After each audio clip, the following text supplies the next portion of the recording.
How does the World Bank see the SDGs and the 2030 Agenda? Is this something that you're fully embracing as a group? Well, the UN itself is saying, well, it's not UN agenda, it's people's agenda, it's a global agenda. Yeah. It's for the countries and the communities to own them. We had meetings with the Deputy Secretary General, Amina Mohammed, and the whole talk was basically about from globalization to localization, without playing with words. So I was in Colombia. So we didn't just talk with the ministers of finance and environment and the central level. We went to the mayors and the governors.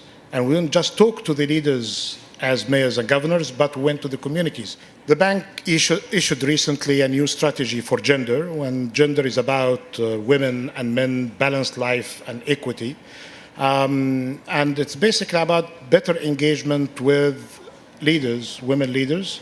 And this doesn't mean just the CEOs and big companies, but women leaders in different communities. One of the main problems that we see in any country that you see a problem, you'll be seeing women or girls are exposed more to the problem. If there is poverty in a country, you'll be seeing women are poorer and girls are even more poor. Access to finance, which we were discussing the other day, just 2 days ago. Financial inclusion in a country like the US or countries in Europe is like 95%, that people have an opportunity to have an account with a bank, regardless what you may have in this account. But the chances to have this account for, say, the Arab world is less than 14%. Very bad. But even worse, if you happen to be a woman, your chances of that 14% is less by 10%. Are we going to see more collaboration between the World Bank and the UN on this agenda, do you think, in the coming 13 years? Traditionally, the World Bank and the UN, since their birth together after the Second World War, we have been working together in areas of crises.